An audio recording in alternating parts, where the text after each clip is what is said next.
Dr. Esquire Ian Moreau, DDS PhD, began from nothing, always masked by the shadow of his brother.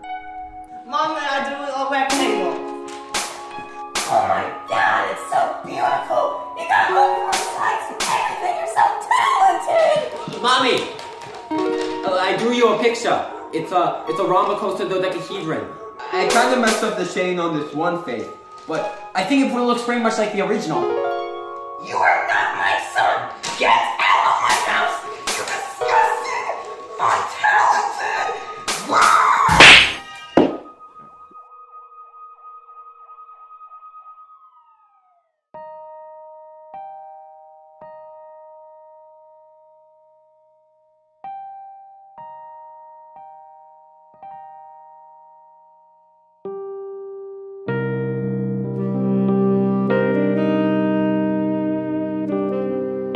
At the age of 6, Ian was kicked out of his own home by his abusive, drug-addicted, alcoholic, murderous parents, who loved his brother infinitely more than him.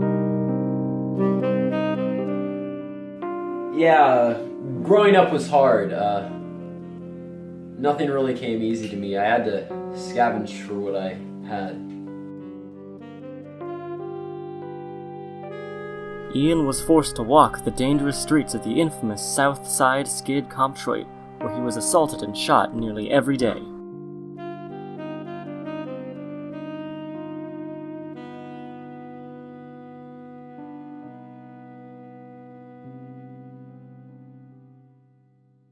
At the age of 12, tragedy struck when Ian was killed in a hit-and-run by a speeding, street-racing, burning, cocaine-filled car while he was taking the banana peel off of a hobo's corpse for his first meal in weeks.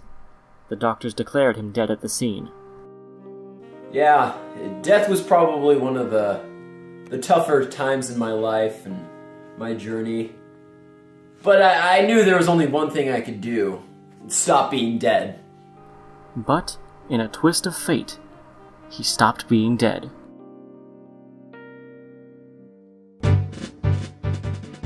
Ian awoke with a new sense of gratitude for his being alive.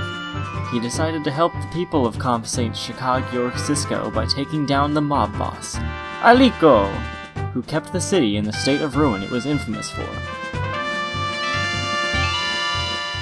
Hey, I mean, it can't be that hard to take down a mob boss, right? After he had blasted through all of his guards in a one-man raid of Alico's mansion, Ian challenged the mob boss to an honorable quick-draw duel, which Alico accepted.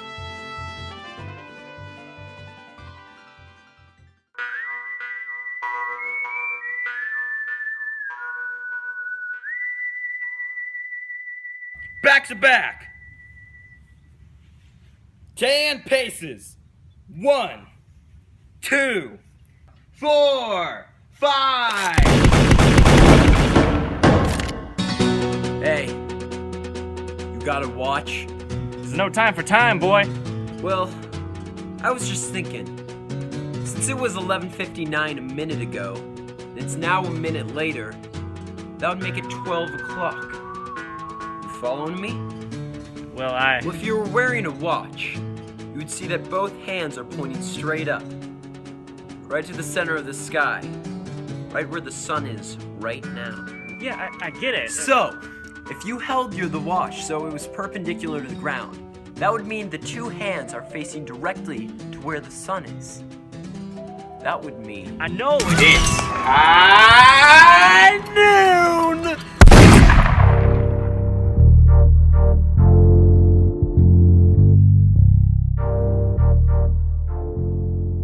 After this confrontation, Ian was crowned the leader of Los Fila West Side Story Rolanta, and freed the good people who lived there of the tyrannical ruler they had survived under.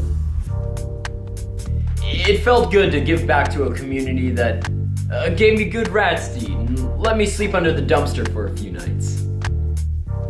Following several successful years as mayor, Ian was eventually voted governor of the state, where he served 6 terms before being elected to Congress.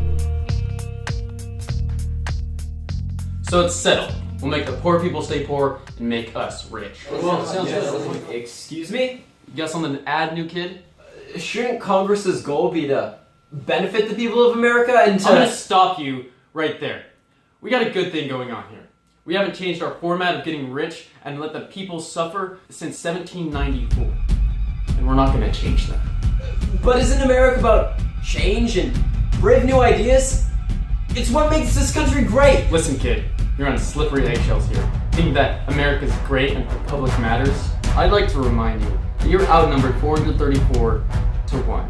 Now, we all may be over the age of 60, but we fought in some war at some point, so you better watch out, because this could get ugly.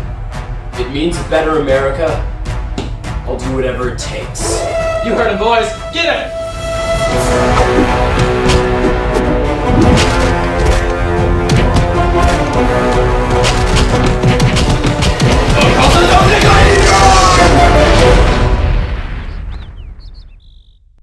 Well, I was never too sure about Shane growing up, but I knew that in time that he would be the... No, we're talking about Ian. Who?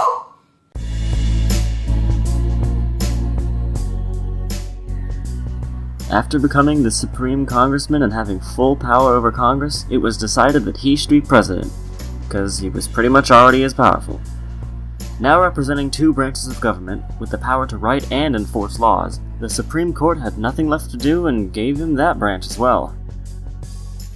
I just saw it as a great new opportunity to help the people that I cared so much about. My only wish at the time was that my parents would accept the invitations I was sending them to stay at the White House. I was using it as a guest house, since they built me a mansion that was 50 times as large. Wait, so you had no idea that your son was single-handedly running the country? Shane? No, he's an accountant. After lowering the unemployment rate to 0 and the national debt to a national surplus, Canada, which was facing their national anarchy crisis of 2043, turned over the entire country in a unanimous public vote to President Ian's rule.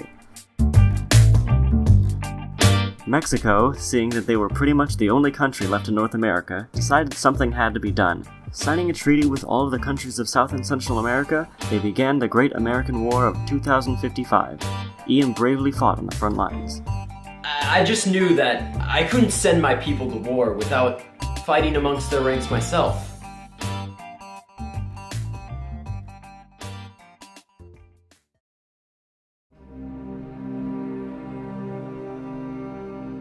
But amidst the internal conflict, a greater threat arose.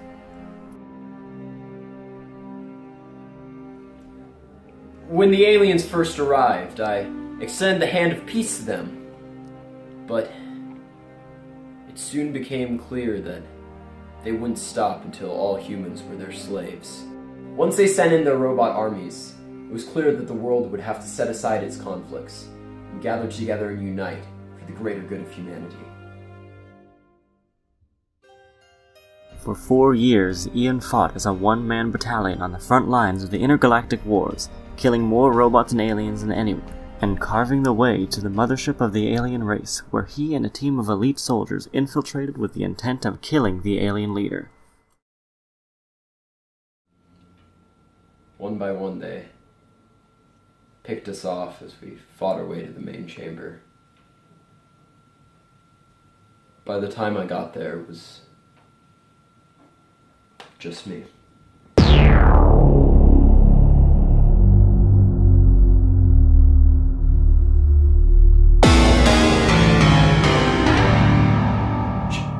Shane? Hello, brother. Shane! Why? Because you always thought you were better than me, when my rectangles were clearly superior to yours. They didn't even look like rectangles. Well, I mean, they were actually... Well, no more. Now it's my turn to lead humanity, the way it should be. Shane, I don't want to fight you. Well, you have no choice. Ha! Idiot! That was what you've done. We're all dead. Not yet, we're not.